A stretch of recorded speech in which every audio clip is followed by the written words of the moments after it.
One of the disadvantages of having Incarnon weapons be as powerful as they are is that a lot of older weapons which still pack a punch today get forgotten, left by the roadside.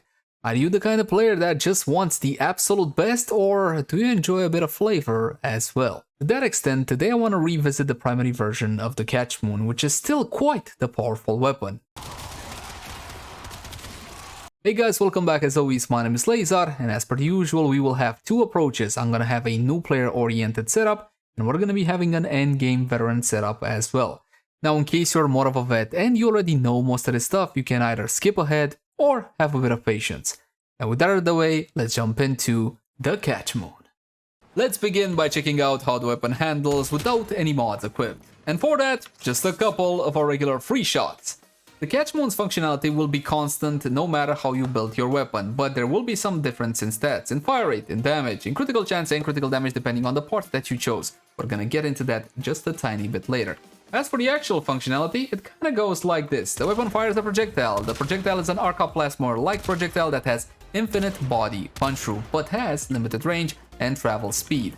The limited range, a whopping 40 meters, which is absolutely fantastic, but it does come at a cost at damage drop-off, and the damage drop-off without any mods starts at 20 meters, which is roughly this, essentially. So normally the base range by itself should be more than plenty. As for the damage that the weapon deals, impact guaranteed procs, which are absolutely fantastic, but I need you to remember that this is a shotgun essentially, so impact to slash mods are not available for shotguns. And as you can see, it also deals heat damage by default, so you're looking at impact and heat. You can assemble your Kitgun in Fortuna, or you can do it in the Necrolix at fodder. Use the fast travel system to simply access the vendor quickly. Now you can preview exactly what you're gonna build and what stats the weapon will have. Build a Kitgun and you simply choose the parts. We're gonna go Catchmoon, the grip. This will control the fire rate as well as the damage. It's a bit of a balancing act and it's gonna come down to you. Tremor will offer you the biggest wallop for flat damage at the lowest fire rate. A good middle ground, you can go for something like Steady Slam. This will offer you a bit more fire rate, but at a cost of damage. And if you're the type of individual that wants the most amount of fire rate, then you go with the new Palmaris grip. It's new, well, not exactly very new. This one was introduced with Necrolix, so you want to go over to fodder to get this one. The fire rate will be 5.17 and the damage will be basically half at 116. Moving on to the loader, you have a couple of options if you want to go this way. I would also recommend you have a quick look at Killstream. What Killstream does is increase your reload speed, so the reload time goes down to 1.3, but at the cost of magazine. Normally you're looking at a magazine of 11 if you're going to be building the weapon with the splat loader, but if you want to go for Killstream, you're looking at only 7. You get how this one works. Normally these loaders control a couple of things. They control the magazine, they control the critical chance, they control the critical damage, and they control the status chance as well.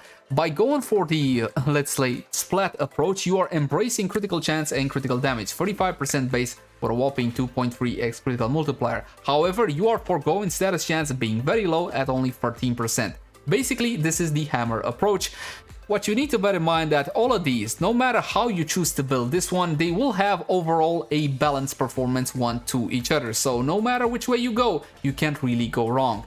What I would recommend if you're just starting out Warframe right now, you try something like this. This one is called the Macro Thymoid, and it gives you balance of critical chance and status chance. Though do bear in mind that the important procs you're going to be getting are going to be coming from Hunter Munitions, which doesn't care about your status chance, and for vital procs and other such things, you're going to be getting plenty regardless. So I wouldn't really recommend a status chance focused approach to the Kitgun. My recommendation to you is to try Catchmoon with Tremor and Splat for a good old hump approach. Now that you know the stats of the weapon, it's time to talk about Riven disposition 3 out of 5. 3 little balls out of 5 little balls, which means what exactly? Riven dispo is essentially right smack in the middle. If you take a look at the secondary version of the Catchmoon, that one has only 1 out of 5. Basically, it's still worth getting a Catchmoon Riven, especially if you're going to be using the primary version. For the secondary version, not so much. Now let's take a look at a standard setup that is meant for more newer players coming into the game. Damage at point blank, multi-shot with Hell's Chamber and Vigilante Armaments, which is your flex mod or your option slot. Critical chance and critical damage will be provided by critical deceleration and shrapnel shot. Now you do have a couple of options to this. If we're talking about critical chance in Warframe, blunderbuffs gives you only 90%, which is really not all that fantastic. While critical deceleration may give you that 200%, it comes at a cost of 20% fire rate for a weapon which is already sluggish, so you might not be too much of a fan of this one. However, if you build a weapon like I build a weapon, you're looking at a critical chance of 105%. That means guaranteed crit with critical deceleration on the weapon. As for shrapnel shot, this is a massive 99% critical damage, but if you're not familiar or comfortable yet with the on-kill and on-aiming effects, then you can go for Ravage, which is only 60% critical damage. Next we got Toxic Barrage and Frigid Blast. The two will be forming vital damage, which helps a lot with damage over time effects such as the slashes we're going to be getting from Hunter munitions. Fatal Acceleration is optional here, but the additional projectile flight speed would help you to get consistent damage on your target since a faster projectile is easier to land. You don't need to go for headshots, however, since the Catchmoon's headshot multiplier has been removed, so you can simply go for body shots. We're going to be spawning in Corrupted Heavy Gunners, which are some pretty tough targets. As for the level, considering the mastery rank requirements for this one, we're going to go for the standard 120. Now 120 Corrupted Heavy Goons are above 33, and for such a standard build, well, these are more than plenty. Again, you don't need to go for headshots, you can go for body shots, feet shots, whatever suits your fancy. Half of your damage is going to be coming from the projectile making contact with a target, and the other half of the damage is going to be coming from the damage over time effects generated by the weapon. You have 3 slashes, 3 vitals, and a couple of impact procs. Now, I would recommend you use that infinite body punch through, so you actually get the most amount of damage, and the weapon is most efficient if you try something like so. And again, let the damage over time effects kill your targets.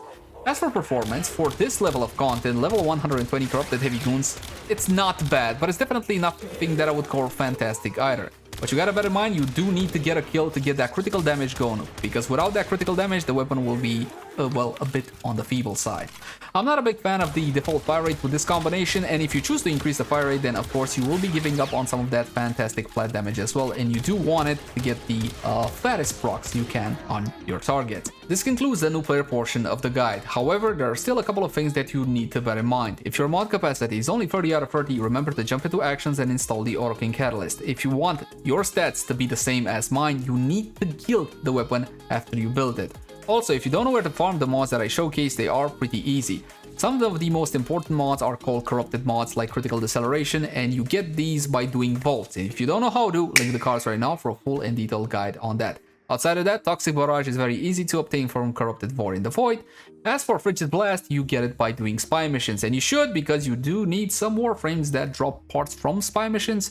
Ivara comes to mind. In case this isn't your first Kitgun, then you're looking at something like this. We're going to be introducing Prime mods, Galvanized mods, Arcanes, essentially everything. For the time being, I want you to treat this build as a jumping off point, and I will explain my choices as we go.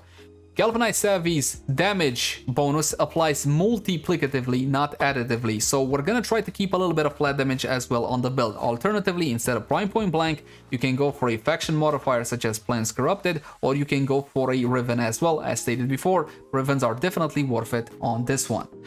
Let's talk Arcanes.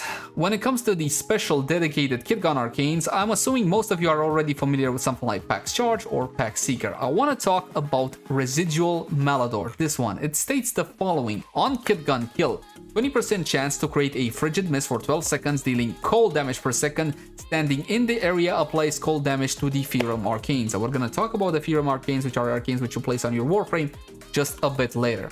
For the time being, what you need to take away from this Arcane, it deals AoE cold damage, and we're going to be using it to proc primary Frostbite. There's one more thing you should know about this Arcane. Its damage has a tendency to combine with the modded elemental damage on the weapon. So for example, if I'm going to be forming, let's say, Radiation on the weapon, I'm going to go like so. Shell Shock, Scattering Inferno, boom, I have radiation on the weapon, and the heat that the weapon has by default also washed into that radiation. So right now, if I am to use Malador on the weapon, the area of effect from Malador is going to be proccing on your targets cold and radiation damage. The damage from Malador, the actual elemental cold damage, will never be combining with the innate heat of the weapon. Yes, so it only combines with the modded elemental damage type, so bear that one in mind.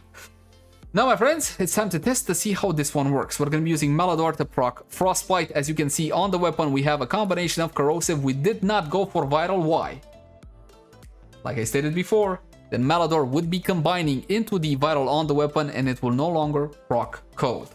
Now, let's continue on with the test. We're gonna be proccing level 165 Corrupted Heavy Goons with the Steel Path modifiers on, because again, this is supposed to be a endgame setup. Now, my weapon is a little bit stacked, so pay attention to my buffs. You can see those in the upper right portion of the screen, and I'm also gonna show you how the AoE works. Oh, also the AoE from the Arcane can proc from damage over time kills, so you don't need to get contact damage to kill your targets. As you can see, this one procced over here, we got a pool, and the targets are being procced right now by corrosive, and we should be getting a couple of cold procs as well. However, the status chance from that AoE pool is only 20% according to the wiki. There's also a toxin version of that arcane, and that one refuses to proc at all, so there is that to bear in mind. It should have a 20% chance to proc, but that one just refuses to. The cold one, again, this theoretically act a bit more quote-unquote normal. You got the AoE proc, and you'll see that our enemies are getting corrosive proc, and they should be getting frost proc as well. Here you go, there's a frost proc on this one, which also triggered primary frostbite. Take a look at the upper right portion of the screen. This is not overly reliable, however, because the chance to inflict status upon my enemies from that AoE is only 20%, and you also got a 20% chance of the actual area of effect pool to apply to begin with. So you see, it's not overly consistent. However, if you're gonna be going for something like a survival, you should be having the mob density good enough for it to work. And on that note, why don't we take a look at some actual gameplay? Welcome to the Void, my friends. Now let's see what the weapon can do. What do we got with us? We got the Panzer full profile for some vital procs. We also have Revenant. Now I wanted to go Citrine, but then again Citrine would provide too many procs, and I want to showcase that glorious AoE, which you should be seeing on the ground. Unfortunately, the AoE generated by the cold Kitgun Arcane is not overly visible, sadly, but you should be able to track the stacks of my primary frostbite in the upper right portion of the screen. Right now I think I have about 23. So as you can see, in an actual mission, you will have no problem keeping up your procs, because in an actual mission, you won't have just Corrupted Heavy Goons, and that's it. So there is that to bear in mind. Obviously, this is still Steel Path mode. The performance of the weapon is actually quite nice as long as you can maintain those procs. You see the edge of the proc here? That little white line? Yeah, that's basically the range of that arcane and its procs, which is absolutely fantastic. Now I'm Revenant, I'm also using Furum Contagion. Furum Contagion is gonna be helping me with some additional frost procs or cold procs that will keep primary frostbite up.